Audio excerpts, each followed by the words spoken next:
الحمدللہ رب العالمین والصلاة والسلام علی سید الانبیاء والمرسلین وعلی آلہ وصحبہ اجمعین ثم اما بعد فاعوذ باللہ من الشیطان الرجیم اللہ یصطفی من الملائکۃ رسلا ومن الناس ان اللہ سمیع بصیر رب اشرح لی صدری ویسر لی امری واحلل عقدۃ من لسانی یفقہوا قولی آمین یا رب العالمین۔ السلام علیکم ورحمۃ اللہ وبرکاتہ۔ آج کے سیشن میں انشاءاللہ تعالی میری کوشش ہوگی کہ 20 منٹ کے اندر اندر آپ کو ایک ہی کمپیریزن سمجھا دوں، اور یہ کمپیریزن سورہ حج کے آخر کا ہے۔ سورہ حج سورہ نمبر 22 ہے، 22ویں صورت ہے، اور اس کی آیات ہیں آیت نمبر 75 آیت نمبر 75 اور پھر 78، I think that's how they call it 78۔ عربی میں چننے کے لیے اختیار کرنے کے لیے 3 الفاظ ہیں، 3 سے زیادہ ہیں لیکن کم از کم قرآن میں 3 الفاظ استعمال ہوئے ہیں۔ ایک لفظ جو ہم اردو میں استعمال کرتے ہیں اختیار کرنا، اختارا یختارو اختیاراً عربی کا لفظ ہے، ہمارا لفظ نہیں ہے۔ اختیار کی اصل ہے خیر سمجھتے ہیں، خیر اچھی چیز کو کہتے ہیں۔ اختیار کہتے ہیں آپ نے کوئی ایسی چیز چنی ہو جس میں اچھائی ہو، جو چیز آپ کو اچھی لگے اس کو آپ چنیں تو اسے کہا جاتا ہے اختیار۔ دوسرا لفظ استعمال کرتے ہیں استفاء۔ اس سے جو مستعمل لفظ اردو میں ہمارے ہاں مشہور ہے، رسول صلی اللہ علیہ وسلم کے لقبوں میں سے ہے مصطفیٰ، وہ استفاء سے نکلا ہے۔ استفاء کا مطلب ہے کسی ایسی چیز کو چننا جو بالکل خالص ہو۔ اس کا پہلا معنی یہ ہے کسی خالص چیز کو چننا، یعنی آپ فرض کریں جاتے ہیں بازار میں جاتے ہیں کچھ سبزی وغیرہ خریدنے، تو جو خالص صاف سبزی ہو، یا آپ کوئی پروڈکٹ لینے جاتے ہیں تو آپ دیکھتے ہیں 100% ہنی اور لکھا ہے 90% ہنی، تو آپ نے 100% والی چوز کی، کیوں؟ کیونکہ خالص ہے، ٹھیک ہے نا۔ تو کسی چیز کو خالص ہونے کی وجہ سے چننا اسے کہتے ہیں استفاء۔ استفاء اصل میں آتی ہے صفوہ سے، صفوہ کہتے ہیں پیورٹی کو، خلوص کو۔ کوئی چیز خالص ہو اسے کہتے ہیں صفوہ، اوکے۔ اسی لیے قرآن میں جب شہد کا ذکر ہے کہ شہد کے دریا بہہ رہے ہوں گے، من عسل مصفیٰ، ایسے شہد کے دریا جنہیں خالص کر دیا گیا ہے، مصفیٰ کا لفظ، ٹھیک ہے۔ یہ ہے استفاء۔ استفاء کے دوسرے معنی بھی بہت اہم ہے، وہ بھی سمجھ لیں۔ استفاء کہا جاتا ہے جب کوئی ایسی چیز چنے جو اس کی اپنی پسند سے ہو اور اس میں کسی اور باہر کا عمل دخل نہ ہو، یعنی خالص اپنی وجہ سے کوئی چیز آپ نے پک کی، کوئی چیز آپ نے چنی۔ اب تیسرا لفظ ہے اجتباء کا، اجتباء۔ اسی لیے رسول صلی اللہ علیہ وسلم کے لیے دوسرا نام ہمارے اردو کلچر میں بھی مستعمل ہے مجتبیٰ، مصطفیٰ اور مجتبیٰ، رائٹ۔ مجتبیٰ کا لفظ اجتباء سے جبو سے نکلا ہے، اور اجتباء کہتے ہیں ایسی چیز کو چننا جس کا کوئی خاص استعمال ہو۔ فرض کریں مجھے کوئی آلہ چاہیے، کوئی اسکرو ڈرائیور چاہیے مجھے، اور ایک خاص قسم کا خاص سائز کا پیچ ہے، تو اس کے لیے میں خاص آلہ استعمال کروں گا نا۔ کوئی بھی آلہ تو نہیں چلے گا، چاقو تو نہیں چلے گا، ہتھوڑا نہیں چلے گا، اس کے لیے خاص استعمال کرنا پڑے گا۔ اس قسم کی چوائس کو کہتے ہیں اجتباء، یعنی اس کا ایک خاص مقصد ہے، اس مقصد کے لیے یہ چوائس کی جا رہی ہے۔ جیسے اگر آپ انٹرویو میں جاتے ہیں، اگر میری جاب، میں پہلے ہیومن ریسورسز میں کام کرتا تھا، میں انٹرویو کرتا تھا لوگوں کے۔ اب انٹرویو ایک جاب اوپننگ ہوئی ہے، 5-6 لوگ آئے ہیں جاب اپلائی کرنے۔ اب وہ لوگ جو آئے ہیں ہر ایک کا انٹرویو ہوا، آخرکار میں نے ایک کینڈیڈیٹ کو میں نے جاب دے دی، اس کا انٹرویو اچھا گیا تھا۔ اب میرا باس مجھ سے پوچھ رہا ہے اس کو تم نے جاب کیوں دی، باقی جو 4 آئے تھے ان کو کیوں نہیں جاب دی؟ اس کا ایکسپیرینس صحیح ایکسپیرینس ہے، اس کی پرسنالٹی ہماری کمپنی میں کے ساتھ میچ کرتی ہے، اس کی سیلری ایکسپیکٹیشنز ہم افورڈ کر سکتے ہیں۔ میں نے بہت ساری چیزیں اپنے سامنے مد نظر رکھی ہوئی تھیں اور ان کے مطابق یہ صحیح چوائس تھی۔ یعنی اس کینڈیڈیٹ کو پک کرنا یا اس آلے کو پک کرنا اور کٹ کیٹ کو پک کرنا زمین آسمان کا فرق ہے۔ ایک تو صرف میری چوائس ہے، اس کی کوئی ایکسپلینیشن کی ضرورت نہیں ہے، اس کے پیچھے کوئی ریشنل نہیں ہے، کوئی اور اسباب نہیں ہے۔ لیکن جب کسی کو ہائر کیا جاتا ہے، کسی کو جاب دی جاتی ہے، تو اس میں کچھ اسباب ہوتے ہیں کہ نہیں ہوتے؟ اسباب ہوتے ہیں۔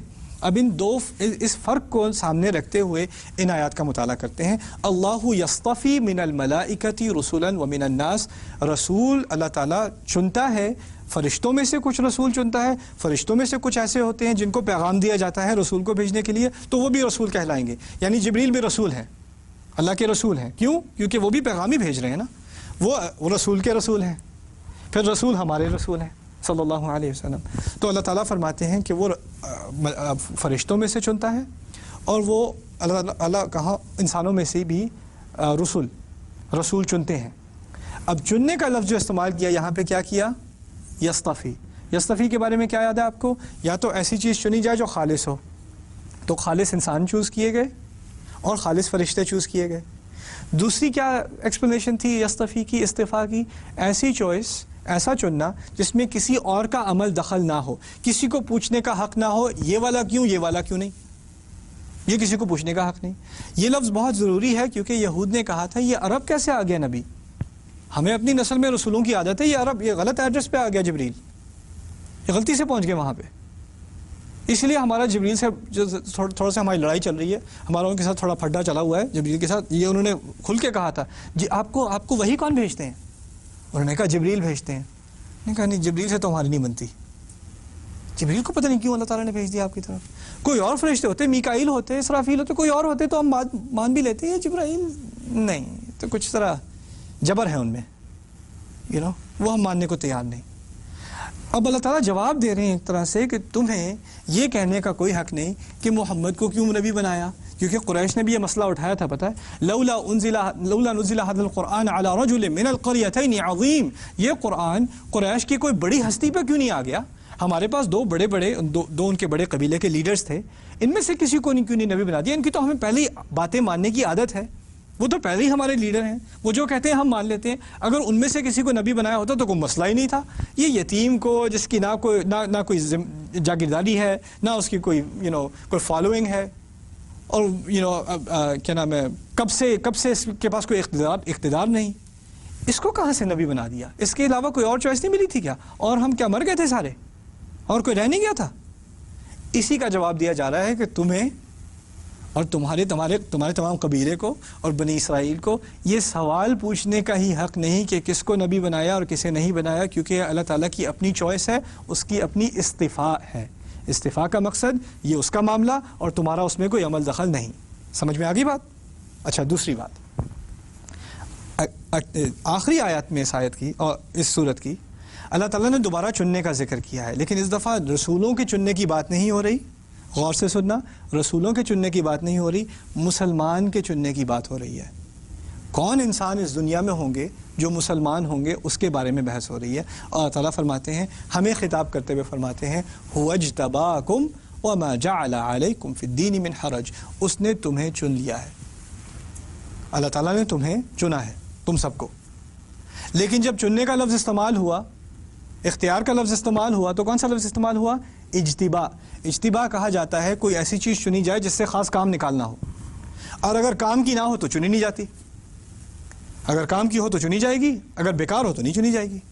اس لفظ کے استعمال میں ہی اتنی بڑی بات کہہ دی ہمارے بارے میں، آپ کے بارے میں، میرے بارے میں، میری اولاد کے بارے میں۔ ہم اس لیے مسلمان نہیں کہ ہمارے باپ مسلمان، ماں مسلمان، ہم اس لیے مسلمان نہیں کہ ہماری نسل مسلمان یا ہمارے نام مسلمانوں کے مسلمان، ہم مسلمان اس لیے ہیں کہ اللہ تعالیٰ نے ہمارے اندر کوئی ایسی صلاحیت دیکھی ہے، کوئی ایسی اچھائی دیکھی ہے جس کو کام میں لانا چاہتا ہے، اسی لیے ہمیں مسلمان بنایا۔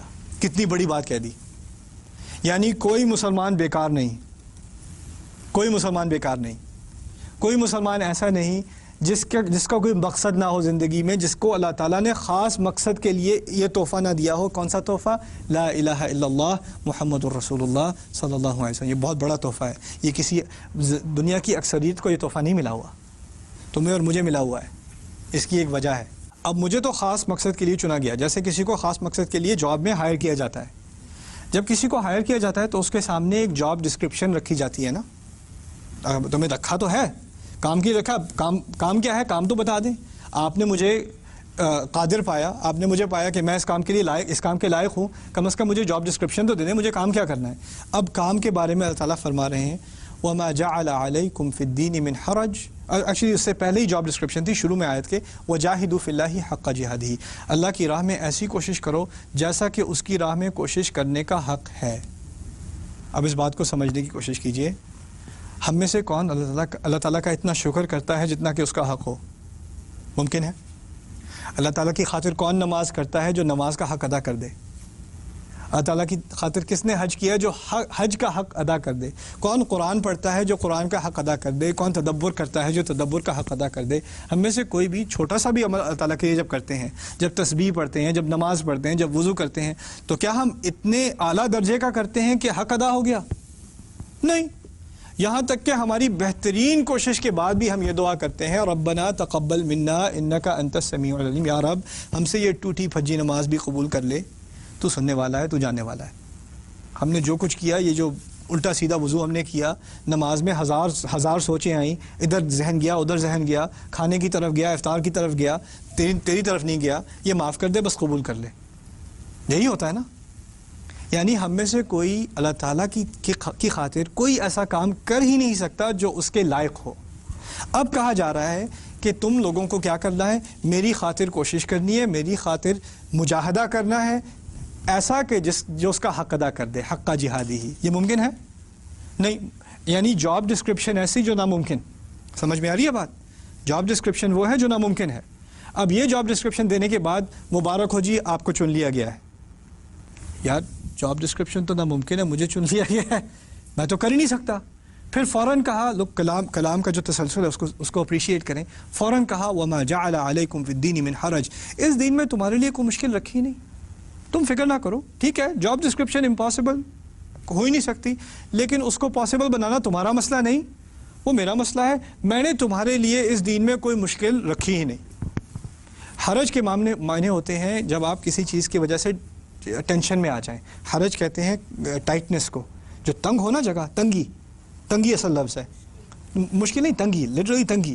جب سانس کی تنگی ہو اسے بھی حرج کہتے ہیں، جب جگہ کی تنگی ہو اسے بھی حرج کہتے ہیں۔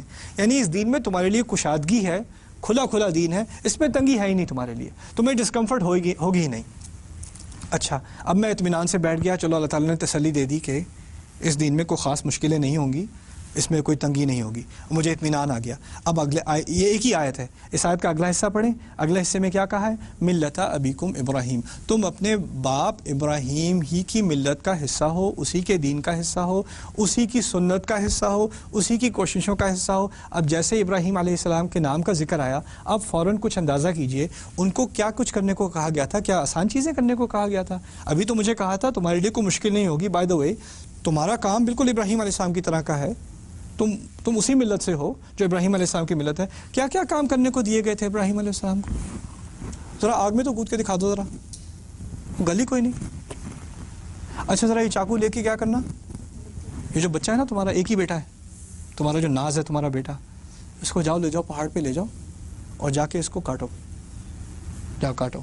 اور اس سے مشکل تو میں کہتا ہوں صحرا کے درمیان، اور وہاں بیوی بچے کو چھوڑ کے واپس مڑ کے آ جاؤ، پوچھنا بھی مت، وہ میرے حوالے۔ سبحان اللہ، یہ آسان کام ہے؟ اس میں سے کوئی بھی آسان تو معلوم نہیں ہوتا، یہ تو ناممکن سی باتیں معلوم ہوتی ہیں۔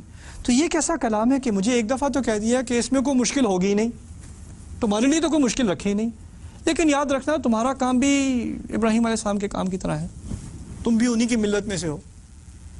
یہ تو بہت متضاد سی بات لگتی ہے، ایک طرح سے کانٹرڈکشن معلوم ہوتی ہے، لیکن اس میں بھی بڑی عظیم حکمت ہے۔ اگر وہ چیزیں جو ناممکن تھیں، جو ابراہیم علیہ السلام کے لیے آسان کر دی گئیں، کر دی گئی کہ نہیں؟ چاقو نے کاٹنے سے انکار کر دیا، آگ نے جلانے سے انکار کر دیا، صحرا نے مارنے سے انکار کر دیا، صحرا میں سے پانی نکل آیا، اب تب تک نکل رہا ہے، رائٹ؟ تو جب وہ مشکلیں اللہ تعالیٰ ابراہیم علیہ السلام کے لیے حل کر دے گا تو تمہیں کیا رہ گیا کمپلین کرنے کا؟ جو کہتا ہے انسان کہ یہ دین تو بڑا ہی مشکل ہے، یار اس قرآن پہ تمہارا ایمان ہے کہ نہیں؟ جس قرآن نے یہ کہہ دیا کہ تمہارے لیے مشکل نہیں رکھی، یرید اللہ ان یخفف عنکم، اللہ تو چاہتا ہے کہ تمہارا بوجھ تمہارے کندھوں سے اتارے، تمہارا بوجھ ہلکا کرے۔ یہ الفاظ استعمال ہوئے ہیں قرآن میں، شریعت کی آیات کے بعد الفاظ استعمال ہوئے ہیں۔ اللہ تعالیٰ چاہتا ہے کہ تمہارا بوجھ ہلکا کرے، ہلکا کرے۔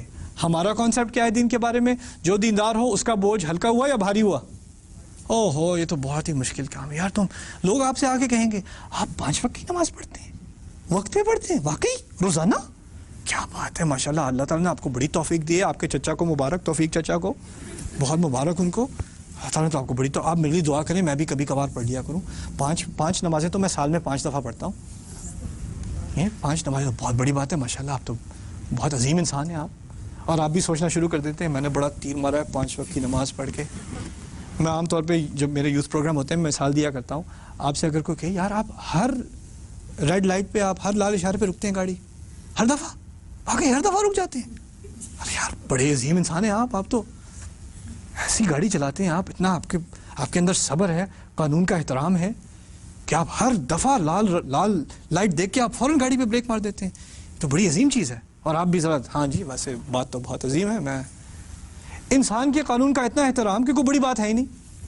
اللہ تعالیٰ کے قانون کی بات آتی ہے تو بہت ہی بڑی بات ہے یار, یہ تو کیسے مان لیا اس انسان نے. دیکھو ذرا سوچنے کی بات ہے تھوڑی سی. وَمَا جَعَلَ عَلَيْكُمْ فِي الدِّينِ مِنْ حَرَجٍ مِلَّةَ أَبِيكُمْ إِبْرَاهِيمَ هُوَ سَمَّاكُمُ الْمُسْلِمِينَ, اسی نے تو تمہارا نام